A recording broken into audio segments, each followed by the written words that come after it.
Dios y Patria, buenos días, profe. Me presento Caete Luz Amboni, la tercera sección de la compañía Gabriel González López. Mi grupo de trabajo es la cadete Mariel Sánchez y la cadete Catherine Rivas. Nosotros vamos a exponer los tres puntos que usted nos dio para desarrollar los diferentes problemas. El primer punto son las funciones cuadráticas, las cuales voy a explicar yo. ¿Qué dice? The quadratic equation is used to model and solve a variety of problems in different fields such as physics, energy, and economics. El problema que escogí yo para desarrollarlo fue el siguiente. Un sospechoso que salta una reja y los agentes se encuentran en distintos lados, distintos ángulos de donde se encuentra el sospechoso.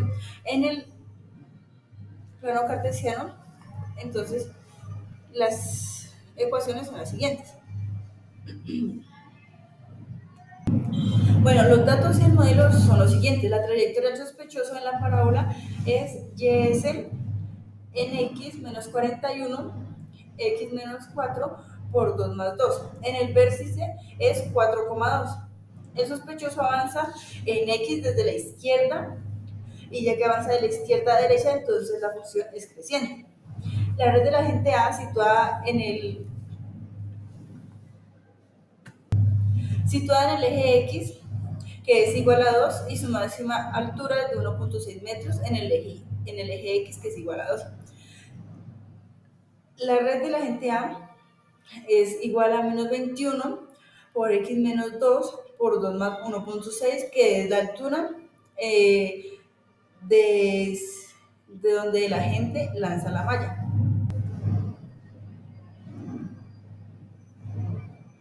El agente B está situado en el eje X, el 6X, su máxima altura es de 1,7 metros en el eje X, que es igual a 6.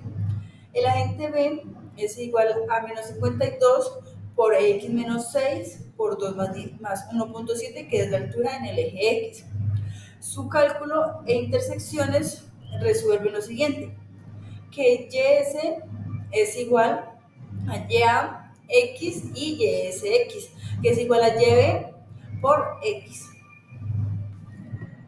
igual YS y YA, que es menos 41 por 4 menos 4 por 2 más 2, que eso da igual a menos 21 por X menos 2 por 2 más 1,6, que es la altura de la gente A. Bueno, resolviendo esto en una ecuación algebraica, las soluciones relevantes dan lo siguiente, que X es igual a 2530 y Y es igual a 1460 metros. Igualando YS y YB, que es menos 41 por X menos 4 por 2 más 2, que esto daría igual a menos 52 por X menos 6 por 2 más 1,7. Las soluciones relevantes nos llevan a los siguientes resultados, que es X igual a 5.361 en X y en Y 1537 metros. Bueno, como podemos observar en la gráfica, nos damos cuenta cómo están ubicados los agentes desde sus diferentes puntos de vista. Como se puede observar en la imagen, ahí están los diferentes puntos de vista de los diferentes agentes. El agente A, que se encuentra ubicado de izquierda a derecha, y el agente B, que se encuentra ubicado de derecha a izquierda. O sea que la red del agente B va decreciente y la red del agente A va creciente. El objetivo es lograr atrapar al sospechoso que se encuentra en el plano cartesiano ubicado en 4,2. O sea, aquí en esa parte. La ecuación nos da a entender que la red de la gente A puede llegar aproximadamente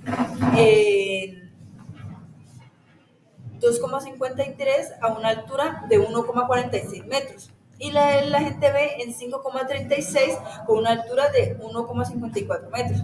¿Eso qué nos quiere decir? Que la gente A tiene la posibilidad de ser más efectivo al atrapar al sospechoso. Pero en el caso de que la red falle, el agente B también tiene probabilidades de poder atrapar al sospechoso. Y esa es una pequeña conclusión de este problema que ya resolvimos. En término práctico, A tiene mayor probabilidad de detener al sospechoso primero, pero B se ve como una segunda opción para poder atrapar al sospechoso. Bueno, buenas tardes. Continuando con los temas, vamos a tocar el tema número 2, que es la aplicación de la recta lineal. Vamos a hablarles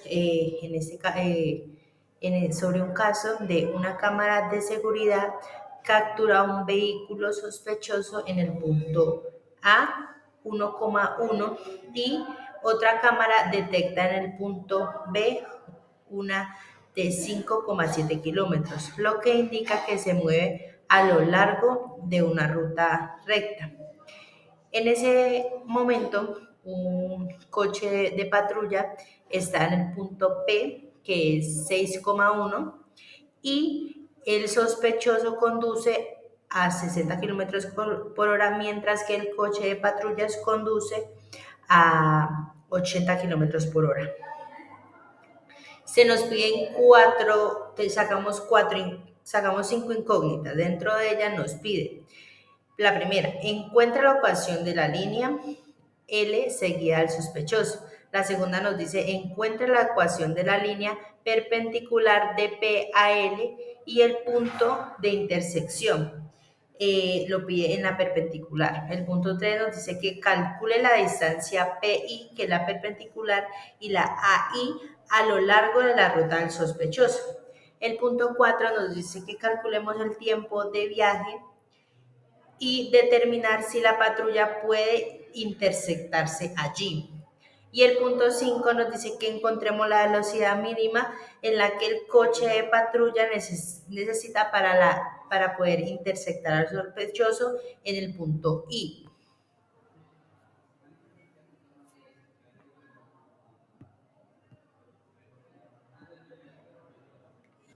Bueno, vamos a continuar con el procedimiento matemático. En el primer punto vamos a tocar la ruta del sospechoso del punto L al punto A y al punto B. En el segundo punto se va a ver la línea perpendicular de B. El tercer punto nos va a tocar el punto de intersección en I, y el cuarto punto nos va a representar la distancia. Bueno, en esta diapositiva ya les vamos a presentar como tal la gráfica que quedó con los datos que encontramos. La intersección perpendicular a una línea recta en un escenario policial. Bueno, continuamos hablando con la intersección perpendicular a una línea recta. En esta diapositiva vamos a explicar cuáles son los puntos que toca cada concepto. El primero va a ser el sospechoso comienza en el punto A y va moviéndose hacia el punto B a lo largo de la ruta azul, como se muestra en la gráfica. La patrulla comienza en el punto P y va dirigiéndose hacia el punto de intersección, que es el punto I, que en este caso en la gráfica lo demostramos como la estrella verde. La línea discontinua naranja perpendicular va desde P hasta la ruta del sospechoso, y el segmento de los puntos rojos es la ruta directa que la patrulla toma para llegar al punto I. En esta diapositiva vamos a hablar de cuál fue la velocidad del sospechoso y la velocidad del choque de patrulla. El problema indica que el vehículo del sospechoso viajaba a 60 kilómetros por hora. Esta información es clave para poder calcular el tiempo que lleva para recorrer cualquier distancia a lo largo de la ruta. En este caso lo que hicimos fue despejar las fórmulas y nos dio un valor de 2,7 minutos, que fue la velocidad, el tiempo que demoró el sospechoso para poder llegar a su ruta. La velocidad que tomó el coche de patrulla: se muestra que el coche de patrulla viaja a 80 kilómetros por hora. Esta figura también se utiliza en la misma fórmula del tiempo, pero con la perpendicular, que es la distancia del coche de la patrulla P. P hasta el punto de intersección, que la distancia vendría siendo de 4,16003 kilómetros. En este caso, tomamos la misma fórmula, que vendría siendo la velocidad de la patrulla sobre la distancia, esto nos daría un valor de 3,12 minutos. En esta diapositiva vamos a hablarles de cuál es la velocidad mínima que debe tener la patrulla para poder interceptar al sospechoso, despejando los valores que encontramos en la anterior diapositiva, como ya se explicaron, nos da que la patrulla debe tener una velocidad de 90 kilómetros por hora para poder alcanzar al sospechoso. Llevándolo ya al contexto policial, la interpretación que podemos tener sobre este caso es que si la patrulla mantiene su velocidad actual de 80 kilómetros, llega a unos 0,35 minutos después de que el sospechoso sale del punto, que en este caso sería el punto I, por lo que la intercepción allí es imposible.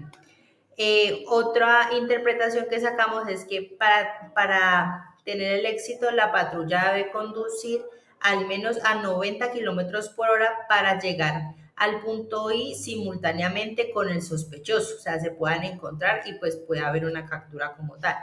Y el punto 3 es, este análisis nos permite a la policía decidir si acelerar o elegir otro punto de intersección. ¿Qué quiere decir eso? Si continúa por la misma ruta, acelerando un poco la velocidad, o si por el contrario busca una ruta alterna donde pueda ir a una velocidad menor, pero puede llegar al mismo tiempo que la otra. A continuación le voy a hablar sobre las relaciones trigonométricas, que eso se basa en que las relaciones trigonométricas son matemáticas relacionadas establecidas entre las longitudes de todos los ángulos de un triángulo rectángulo y sus ángulos agudos. Es decir, en un triángulo rectángulo se tiene el lado opuesto, la hipotenusa y el lado adyacente, que en este caso la hipotenusa vendría siendo el lado más largo del opuesto al derecho del ángulo. Es decir, va al derecho del ángulo la hipotenusa, siempre. En el lado opuesto, el lado que está al otro lado del ángulo es analizándose. En ese caso, lo que vamos a buscar es el lado opuesto que está al lado del ángulo. El lado adyacente es el que está al lado del ángulo que está analizando y no es la hipotenusa, que en este caso lo vamos a ver a continuación en el siguiente ejemplo.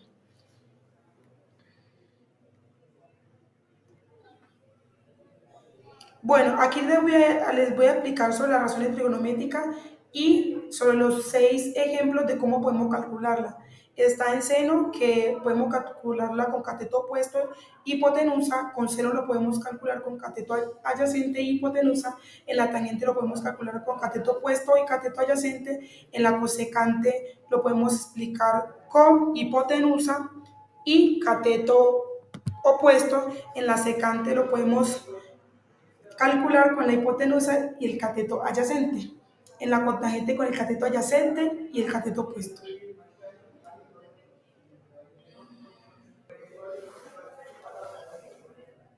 Bueno, en este caso le voy a presentar un problema que lo hice en base a las razones trigonométricas, que en este caso vamos a calcular la altura de un árbol de un punto en el suelo. A 15 metros de la base de un árbol, la parte superior se observa que el ángulo de elevación es de 38 grados. En este caso vamos a calcular la altura del árbol. Bueno, aquí se forma un triángulo recto, ¿cierto que sí? El ángulo de elevación es de 38 grados. El lado adyacente del ángulo es la base del árbol, que es 15 metros, que es que es la distancia que tiene desde la persona hasta el árbol. El lado opuesto es lo que queremos, o sea, la altura del árbol, lo que queremos realmente calcular. Bueno, a continuación les voy a explicar de cómo se realiza el ejercicio con una de las razones trigonométricas que les expliqué. En este caso vamos a usar la tangente, que es donde se puede calcular el cateto opuesto con el cateto adyacente. La tangente 38, que es el ángulo de elevación, es 0,7813. Y h es la altura del árbol que queremos calcular. En este caso, 15 viene siendo la distancia que tiene de la persona hasta el árbol por la tangente de 38, que en este caso nos da 11,27 metros, que esa sería la altura del árbol.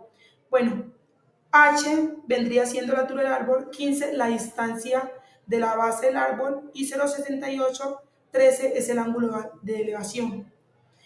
En este caso quedaría tangente de 38 sobre cateto opuesto sobre 15 metros. Con la tangente de 38 de 15 metros lo multiplicamos 15, que es la distancia del árbol, de la base al árbol, por tangente de 38, que esto nos daría la altura del árbol, que es 11.27.